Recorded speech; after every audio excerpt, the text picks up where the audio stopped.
Merci Gilles. Une demi-heure. Merci. Bonsoir tout le monde. J'espère que vous n'êtes pas trop fatigués. Maintenant que je viens avec un peu de législation, enfin, j'espère que ce ne sera pas trop embêtant pour vous.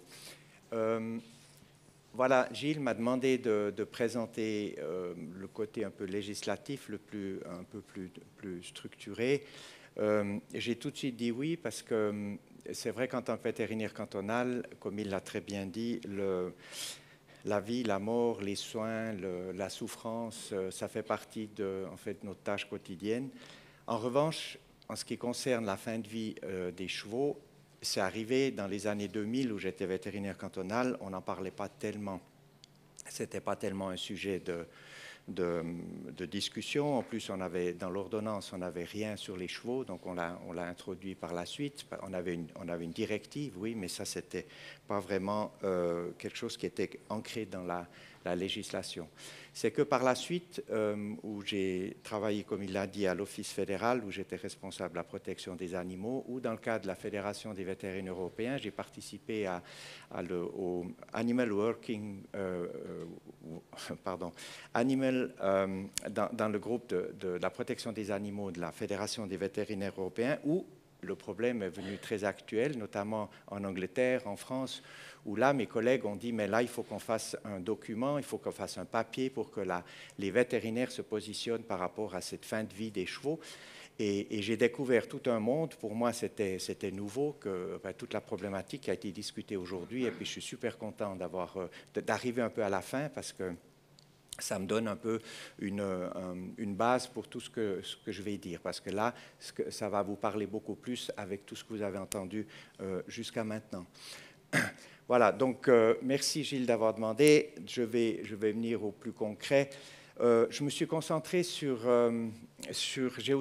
me suis basé pour présenter ça sur les questions qui sont venues ces dernières années par rapport au cheval, par rapport aussi à la classification du cheval. Alors, ce sera plus pour les citoyens suisses que peut-être pour les Français que je vais vous présenter là. Donc, cadre législatif en Suisse et à l'étranger, un tout petit retour par rapport quels sont vraiment les droits des chevaux, mais aussi les devoirs de tout détenteur et détentrice ou de toute personne qui est en contact avec les chevaux, qui travaille avec les chevaux. La fin de vie du cheval, les chemins peuvent être différents, et c'est là que je viens sur des définitions différentes, si c'est un animal de compagnie ou si c'est un animal de rente, donc je parle du cheval, ou justement, on en a parlé aujourd'hui, reconversion, euthanasie, crémation, mort à la ferme, donc on va parcourir ça très brièvement. Pour le bref rappel de la législation, notre législation suisse, en ce qui concerne en tout cas les animaux de rente, c'est basé beaucoup sur la Convention européenne que la Suisse avait signée dans les années 70 et elle s'engageait en fait à reprendre cette convention qui délimitait ou qui définissait quand même beaucoup de choses par rapport au bien-être animal. Mais il faut aussi savoir que avant 1976, eh bien, la Suisse avait déjà pas mal, les cantons avaient des législations toutes différentes, donc c'était pas du tout unifié, mais on avait des articles qui étaient ancrés dans d'autres bases légales, notamment dans le code pénal, qui disaient qu'on n'avait pas le droit de faire du mal animal, donc la cruauté animale, ou dans d'autres législations, comme notamment la mise à mort dans les abattoirs, on devait le faire comme il faut, ou par exemple, déjà à l'époque, on parlait d'interdiction de mettre à mort des animaux sans étourdissement, donc toutes les méthodes cachères. Il faut dire qu'en 1963, il y a eu des interpellations déjà au Parlement qui disaient qu'il faudrait quand même unifier toutes ces bases légales cantonales et puis il faudrait qu'on ancre ça dans la Constitution. Donc, il y a eu une motion au Parlement, ça a été pris en compte, mais après, il a fallu 10 ans pour qu'enfin il y ait en fait des écrits clairs où le peuple suisse devait voter pour que l'animal soit protégé de par sa constitution. Donc ça a été décidé en 1973. Et puis après, bien sûr que dans le cadre d'une constitution, il faut faire une loi. Alors, la loi a été travaillée après en 1977, ça a été décidé au niveau, déjà juste pour que je vous dise, dans la Constitution, ça a passé devant le peuple, bien sûr, et là, ça a été accepté à plus de 80%. Donc le peuple était persuadé qu'il fallait protéger l'animal déjà dans la Constitution. Après la Constitution, il faut faire une loi, et c'est là qu'en 77, la loi a été discutée, et elle a passé au niveau aussi du Parlement, mais il y a eu un référendum. Et en Suisse, on sait qu'il faut 50 000 signatures. Il y a eu plus de 80 000 signatures pour dire non, on ne veut pas de cette loi sur la protection des animaux. Le peuple a dû voter, vu qu'il y a eu un référendum, et là, après, ça a passé à plus de 80% devant le peuple aussi, en disant le peuple voulait cette loi sur la protection des animaux, ce qui montre quand même l'importance de notre base légale en matière de bien-être, de protection des animaux. Ah, j'ai oublié de mettre le texte en allemand. Oui, il faudra que j'y pense. En fait, si je prends un peu la hiérarchie, vous avez la loi, après vous avez l'ordonnance. Donc l'ordonnance sur la protection des animaux a été mise en vigueur en 81. Et puis, il faut aussi s'imaginer qu'en 81, notre ordonnance et notre loi n'étaient pas tout à fait aussi étoffées qu'elle l'est maintenant. Toute l'évolution, vous la trouvez aussi, si vous allez sur le site Internet, vous voyez un peu toutes les étapes qu'il y a eu. Il faut s'imaginer que, par exemple, la dignité de l'animal, c'est venu qu'en 2008. Là, en 81, on parlait, il n'y avait ni les animaux sauvages, ni les animaux de compagnie qui étaient clairement définis. Donc, c'était une base légale qui était plus légère que ce qu'elle est maintenant. Au niveau de l'exécution, eh bien, pour faciliter l'application dans les cantons, eh bien, il y a des instructions, des directives techniques. On aide les cantons, on aide aussi tout détenteur ou détentrice ou personne qui travaille avec les animaux de savoir, mais en fait, s'il y a cet article-là, pourquoi est-ce qu'il est marqué comme ça, ou bien comment il faut le comprendre. Donc ça, c'est dans les instructions, c'est les fiches thématiques, et puis il y a certaines ordonnances du département de l'Office. Le principe de base, toute personne qui s'occupe d'animaux, donc là, on parle vraiment de toute personne, c'est autant les chauffeurs qui déplacent les animaux que les détenteurs, doit tenir compte au mieux de leurs besoins. Et pour tenir compte des besoins, il faut avoir une connaissance. C'est pour ça qu'en 2008, tout a été basé, l'ordonnance, elle est basée sur la connaissance. C'est-à-dire qu'on se dit, si une personne connaît bien les besoins des animaux, eh bien, ça évitera que l'animal souffre. Donc, en fait, on anticipe la souffrance. Et c'est pour ça qu'il y a toutes ces formations qui sont demandées quand on s'occupe d'animaux. Il faut veiller à leur bien-être dans la mesure où le but de leur utilisation le permet.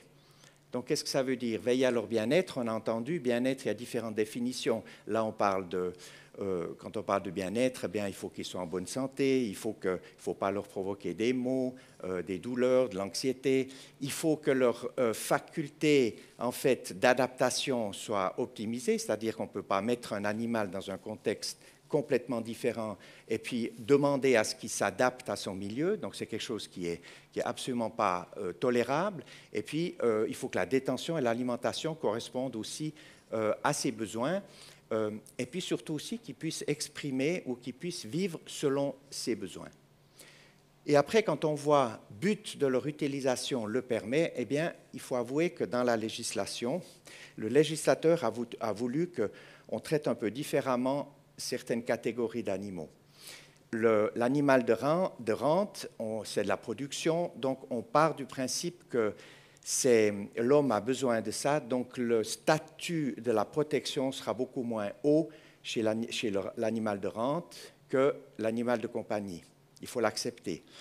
Les animaux de laboratoire, on part du principe qu'il y aura des souffrances, parce que ça a été accepté, parce qu'on a besoin de ça. Donc, on dit, voilà, on accepte qu'il y ait des degrés de souffrance, mais on doit toujours,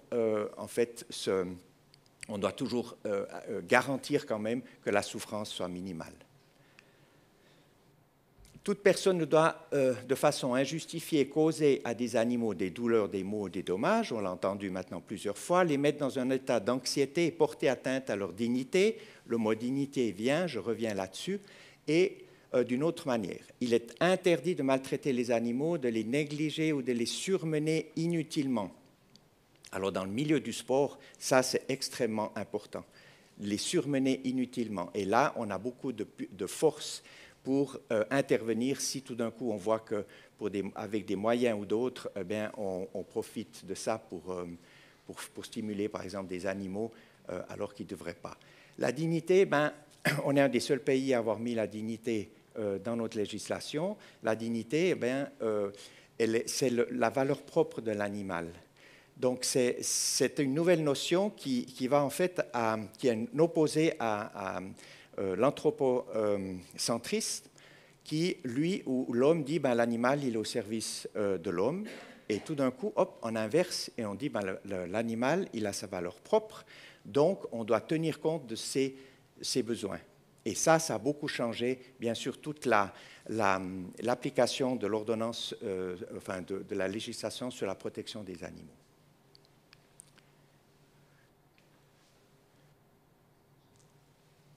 Soins des animaux et prophylaxie, j'aime bien ça parce qu'en fait, les soins, c'est de la prophylaxie, c'est comme la formation. Si on est bien formé, si on soigne un animal, eh bien, et surtout quand on a tout ce qu'on a entendu aujourd'hui avec la fin de vie, eh bien, on évite que l'animal souffre. Donc, les soins ont pour but de prévenir les maladies et les blessures. On le dit bien, c'est dans l'ordonnance. Dès que les animaux sont malades ou blessés, le détenteur doit les loger, les soigner, les traiter d'une manière adaptée à leur état. Et là, je viens, à défaut de les mettre à mort. Pour nous, dans l'exécution, c'est extrêmement important ces derniers 3 mots, les mettre à mort. C'est-à-dire que si vous n'êtes pas disposé, ou si un propriétaire n'est pas disposé à le soigner, dans l'exemple de Maud, où ce cheval a traîné, là, si on avait eu, nous, ce cas, eh bien, on aurait pu intervenir. Si on avait eu connaissance de ce cas, on peut intervenir. Et on peut aider le vétérinaire aussi. Parce que le vétérinaire, il a posé un diagnostic, il a dit là, moi, je ne peux plus, ou on ne peut plus. Donc, ça veut dire que l'autorité peut agir et dire monsieur, vous devez mettre à mort, on doit l'euthanasier. Ça, c'est quelque chose qui est très important, par bien sûr opposition à se dire ben, on n'aimerait pas le mettre à mort, mais si on ne peut plus le soigner, il faut le mettre à mort. Et je pense que c'est une des seules législations qui a cette possibilité-là. En Allemagne, par opposition, et là j'aimerais revenir, on a eu énormément de discussions à l'office, des discussions politiques, eh bien, elle ne protège pas seulement le bien-être de l'animal, mais aussi sa vie. Ça veut dire que protéger la vie et le bien-être de l'animal en raison de la responsabilité de l'homme envers l'animal en tant que co-créature. Mais ça veut dire que vous ne pouvez pas décider comme ça si vous voulez tuer votre animal, enfin mettre à mort votre animal. Ça a des conséquences assez importantes, notamment pour justement les propriétaires, pour ce qu'on a discuté toute la journée aujourd'hui, c'est-à-dire que si tout d'un coup on arrive à un moment donné où on n'a pas vraiment de raison, je pense que les raisons financières ne sont pas des raisons, le mettre à mort, ben on n'a pas le droit de le mettre à mort. Alors pour ça, c'est assez difficile. Nous, on s'est toujours opposé à ça, parce qu'on a dit, mais ça met soit les vétérinaires, soit dans des situations pas possibles, parce que, en fait, on n'a pas le droit de mettre à mort l'animal si on n'a pas une raison valable. Alors on dira, oui, mais c'est quand même intéressant, parce qu'il faut protéger la vie. Mais ce n'est pas aussi simple que ça. Ça, c'est en allemand, j'oublie toujours de peser. Personne ne peut infliger des douleurs. Bon, ça, c'est de nouveau la même chose, des dommages. Mais la mort est, selon l'opinion dominante, le plus grand dommage qui puisse être infligé à l'animal. Donc, c'est là qu'on voit qu'on arrive, en fait, à la conclusion, c'est qu'un animal ne peut donc être tué que s'il existe une raison raisonnable à le faire. Alors, on arrive tout de suite à des scénarios qui sont complètement loufoques, c'est-à-dire qu'il faut trouver une raison pour mettre à mort. Alors, à l'abattoir, c'est clair, c'est pour le profit de l'homme, on peut mettre à mort. Mais après, si vous voulez euthanasier votre chien, il faut que le vétérinaire trouve des raisons tout à fait médicales, ce qui est tout à fait justifiable.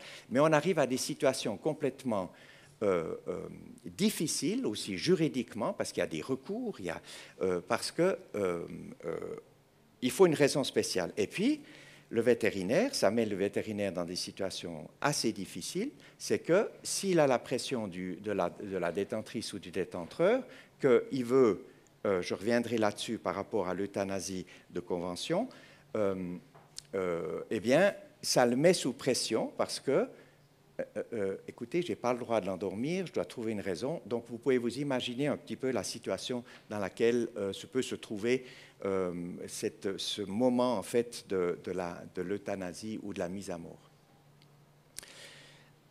Alors, chez nous, on a encore une problématique, c'est les questions qu'on pose souvent, c'est que la destinée de la fin de vie d'un cheval peut être tout à fait différente si on l'a classé comme animal de compagnie ou comme animal de rente. Et si une fois vous avez mis votre cheval dans une définition, vous ne pouvez plus changer. C'est-à-dire que si vous avez décidé de le mettre comme animal de rente, vous devez le garder comme animal de rente ou de compagnie, ce qui est plus délicat parce qu'on le verra pour ça. On le verra pour d'autres raisons. La banque de données sur le trafic des animaux, ça c'est l'identification du cheval. Eh bien, il peut être déclaré comme animal de rente ou comme animal de compagnie. Ça, c'est justement la décision du détenteur ou de la détentrice. Quelle est la différence? Seuls les équidés enregistrés comme animaux de rente peuvent être abattus. C'est là la différence. Pourquoi? Parce qu'ils sont destinés à l'alimentation et que maintenant on a une protection du consommateur où en fait la denrée alimentaire qui s'ensuit d'un abattage d'un cheval qui a été médicamenté ou qui a eu pendant sa vie des médicaments, eh bien il ne peut plus être destiné à l'alimentation. C'est pour ça qu'on a cette restriction très stricte entre l'animal de compagnie et l'animal de rente. Vous voyez, et les autres déclarés comme animaux de compagnie peuvent être soignés avec une vaste gamme de médicaments. Et on arrive nouveau dans le domaine du sport, où en fait, si on veut avoir un animal performant, etc., eh bien, on aura une palette de médicaments beaucoup plus grande pour son cheval, alors que si on l'a comme animal de rente, Gilles nous le dira, eh bien, la palette, elle est beaucoup plus petite, ce qui pose quand même aussi un problème par rapport à la vie du cheval. Bien sûr que s'il n'est pas destiné à la consommation humaine, eh bien, il n'y a pas non plus besoin de tenir un journal des traitements pour suivre exactement mais quel médicament a reçu le cheval, est-ce que les délais d'attente ont été respectés ou pas.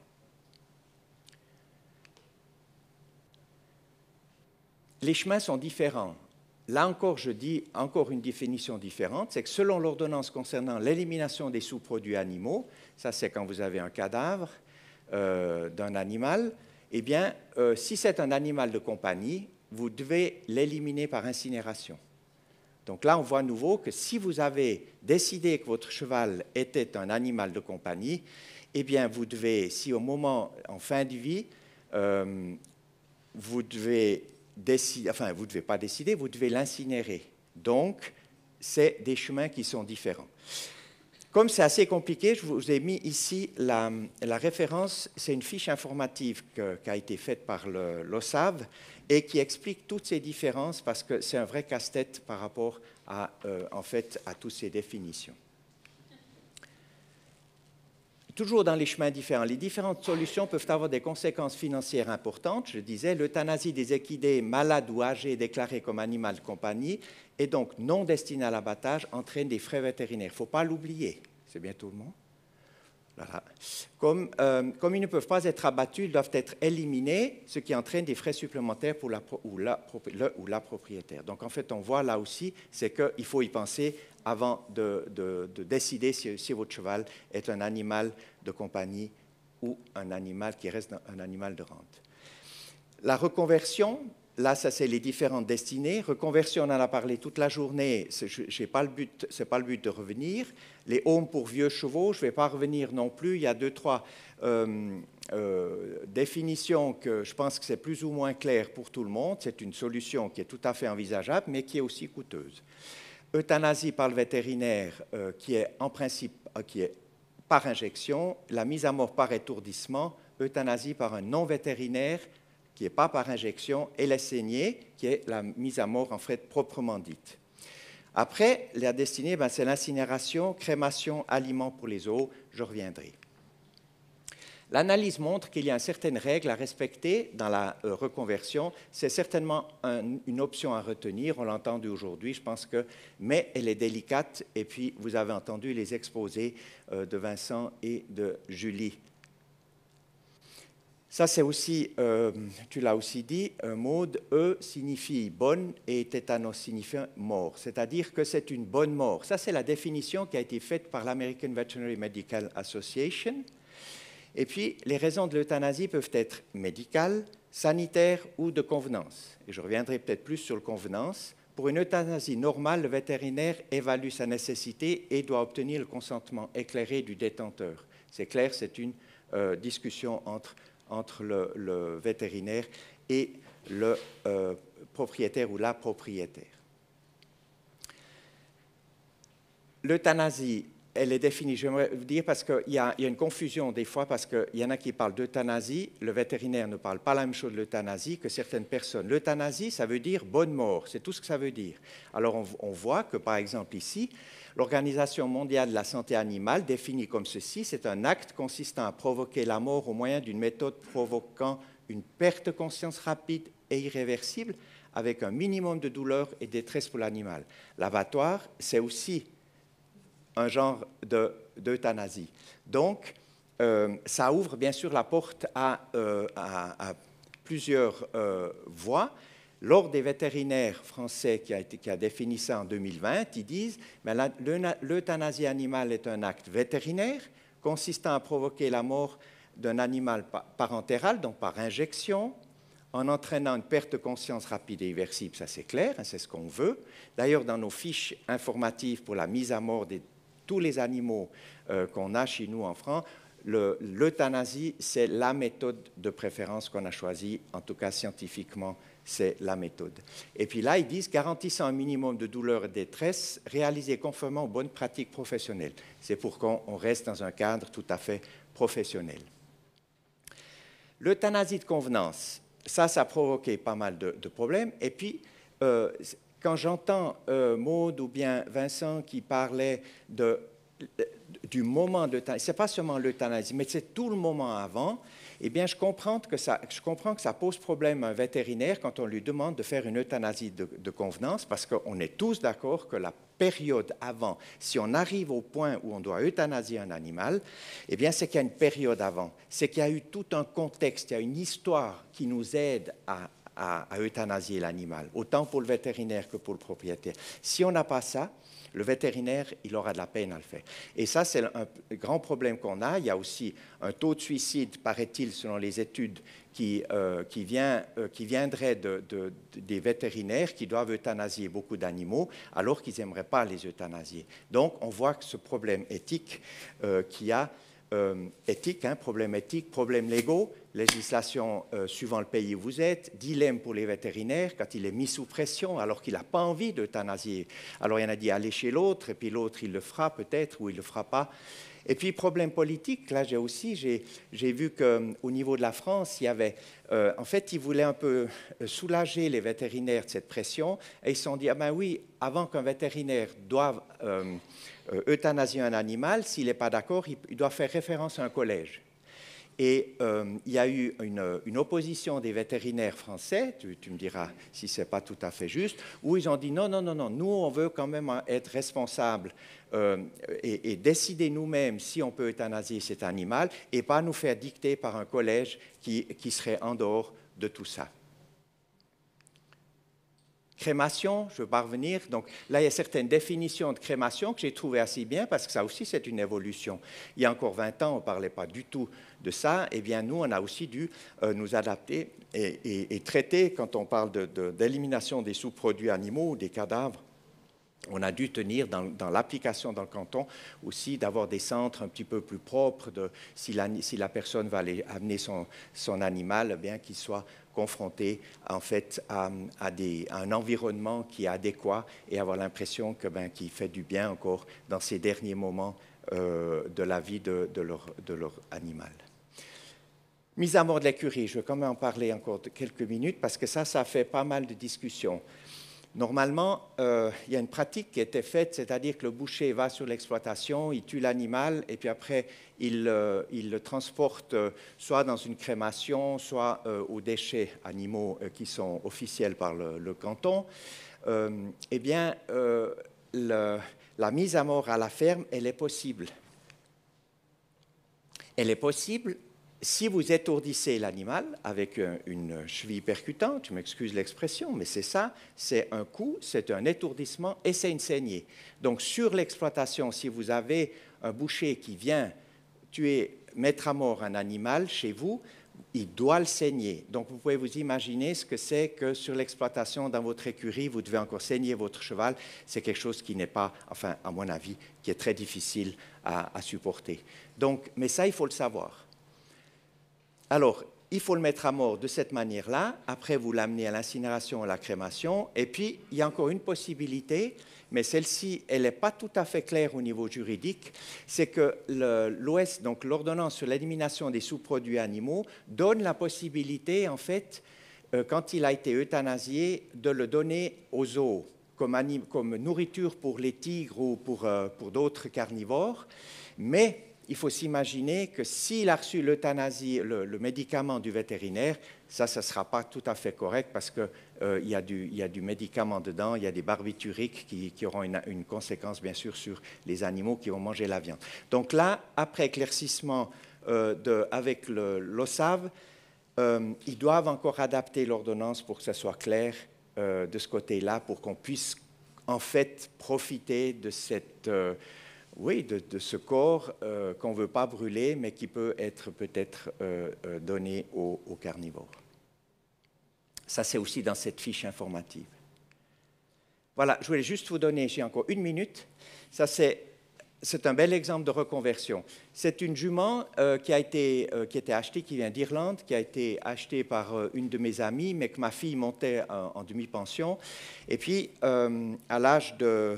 Ouais, qu'est-ce que c'était à l'âge de 8 ans, il y a eu... c'est une jument irlandaise qui est musculeuse, qui est grande, qui a une puissance assez forte, qui était vraiment destinée à un cheval d'obstacle. Et qui a été aussi entraînée pour ça. À un moment donné, on n'a pas exactement pu identifier le moment, elle a eu un déchirement du ménisque. Tierspital, diagnostic, pronostic défavorable. Qu'est-ce qu'on a fait? Qu'est-ce qu'on voulait faire? Eh bien, on a rediscuté avec l'éleveuse qui était en Irlande, et puis cette jument a pu retourner en Irlande. Entre-temps, elle a eu 3 poulains. Moi, j'ai été la trouver en Irlande. Et c'est vrai que je me suis encore assez occupé de cette jument. La propriétaire, quand j'arrive là-bas, l'éleveuse, elle me dit « Bon, on va aller les trouver, ils sont dans un champ, il y avait 20 juments portantes. » Et je suis arrivé là-bas, le troupeau est arrivé, la jument est arrivée après 2 ans, elle est arrivée spontanément chez moi. J'étais vraiment étonné. Et puis... on a fait un moment, on était ensemble, et puis après, le troupeau a passé plus loin, et voilà. Donc, l'histoire d'une fin aussi, d'une reconversion qui était absolument géniale. Merci de votre attention.